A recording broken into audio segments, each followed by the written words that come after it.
how can you tell the person that there is a God? What kind of a God will we point to?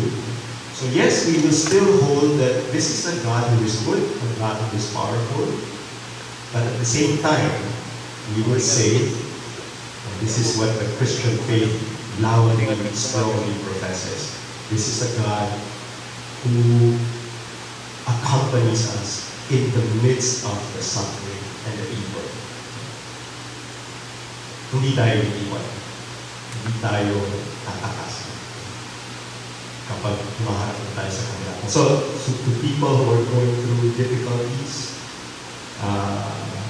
ang paanyaya sa atin na to give witness to how, perhaps through our own actions, how God stays with the people who suffer. And the very simple, powerful symbol for that, the cross. The very Son of God, the very Son of God came and became one of us and actually suffered and died. So that's the powerful message that we can hopefully not just simply say, but also enact through our deeds for people who are suffering. Next question about morality. Or baka may pahawin kayo na tanong. In a nutshell, it's the God who suffers. It's the God of the cross that accompanies us in our suffering.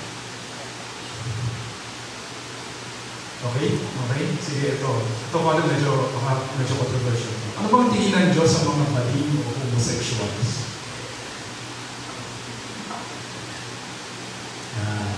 Hindi ako Diyos, so hindi ko masasabi na tiyak. No? Pero to the best of my ability, the most basic reality is that God created human beings, humanity.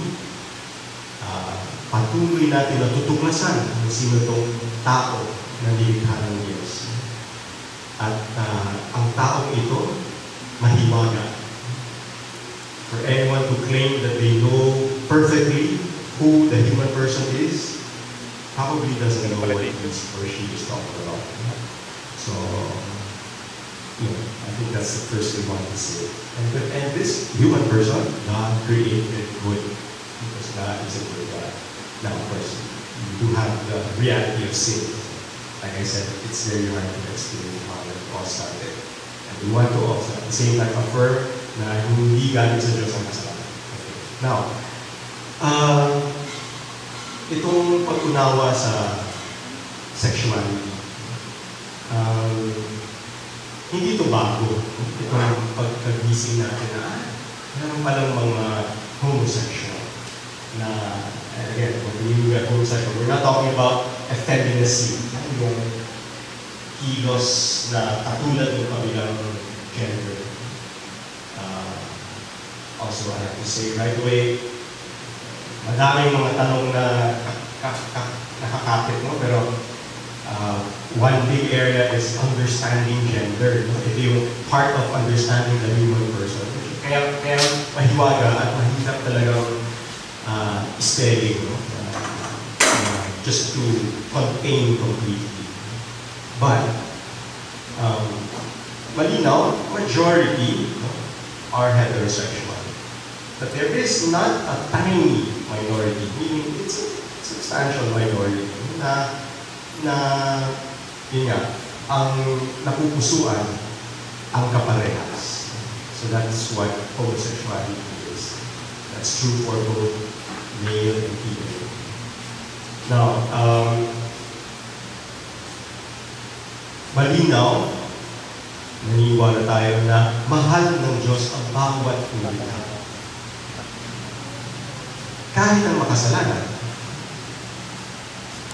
At naniniwala ang simbahan, ang tungo ng simbahan, na ang homosexuality, or what we call homosexual orientation, yung yung pagpili no, ng damdamin na maakit at mahalin ang kaparehas ng gender. Ang turo ng simbahan, yung orientation, yung pagka-attract, hindi kasalanan. Yun yung turo ng simbahan. And rightly so. But that's a more recent teaching. Dati kasi walang ganun klaseng paghimay ng orientation. Ano yung kabila? Homosexual activity. When you actually have sex na. When you actually act out your desires. So, the church today makes that distinction. Dati walang ganun. That distinction was made thanks to progress in psychology, the social sciences. So, may mas malinaw na konti na pag-unawa. Ganito pala. You have an orientation like this. Now, saan galing orientation ngayon? We don't know. It's a mixture of factors, influences. May mga iba dahil sa environment, kultura, or trauma. Minsan dahil sa trauma, may nangyari, sexually abused. May ganun, no? That can cause that kind of a shift. Or it can also be genetics. So, we do not know how. We know it, at least these two big factors do play a part. And that's why the church says the orientation itself is really not a fruit of the person's choice.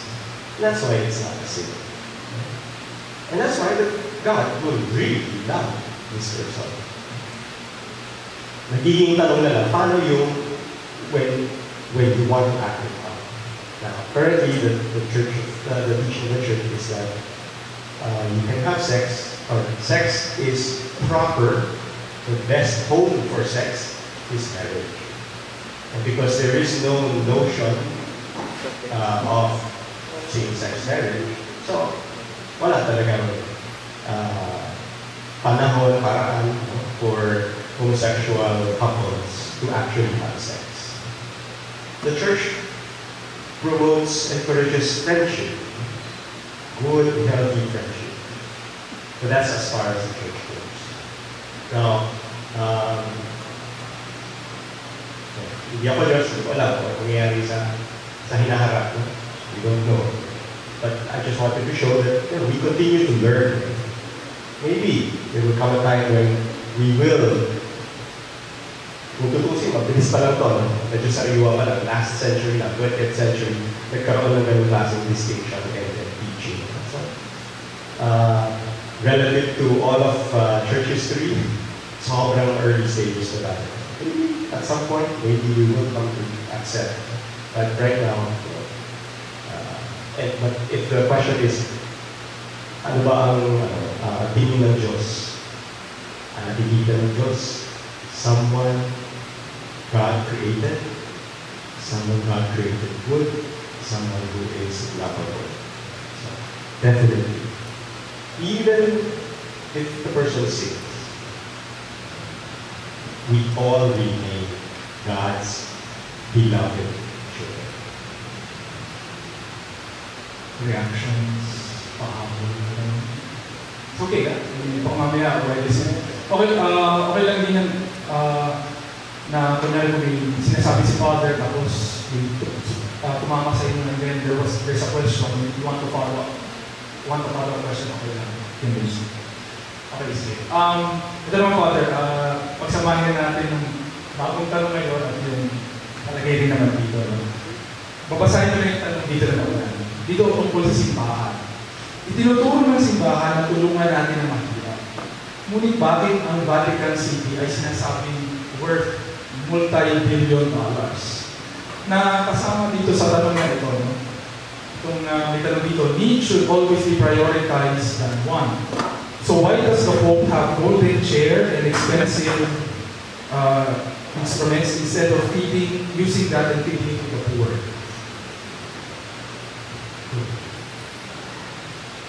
embarrassing question. But it reminds me of a scripture passage that is equally puzzling. Remember in the gospel, Jesus has this quote, "The poor you have always with you." Alam niyo, kasama rin natin ang hirap. And why did he say that? What was the context? Correct me if I'm wrong.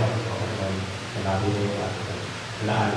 Pero I think that was in response to Judas saying, bakit nasayang ang perfume? Alam niyo, yung may babae na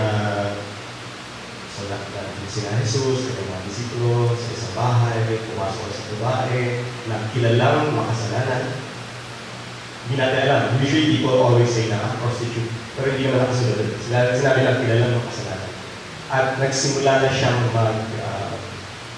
mag-anoint ng paa ni Jesus using this very expensive perfume. Tapos ang reklamo nga si Judas, sayang, sinayang. At yung sagot ni Jesus, leave her be. Hayaan mo siya. The poor you always have with you. It's puzzling kasi, kung ano naman, makes sense. Sayang, bakit si Jesus laging tumutulong sa mahihirap? In other words, yes, kailangan tulungan ng mahirap, but there are always all these values. Hindi pwedeng isa lang ang makakapita natin tapos hayaan natin. Ibabasura na natin ang lahat ng ibang kahalagahan. Lahat sila mahalaga. And what is this particular value, at least in that story of the gospel, which is not quite this one, but this desire to express respect, gratitude, reverence for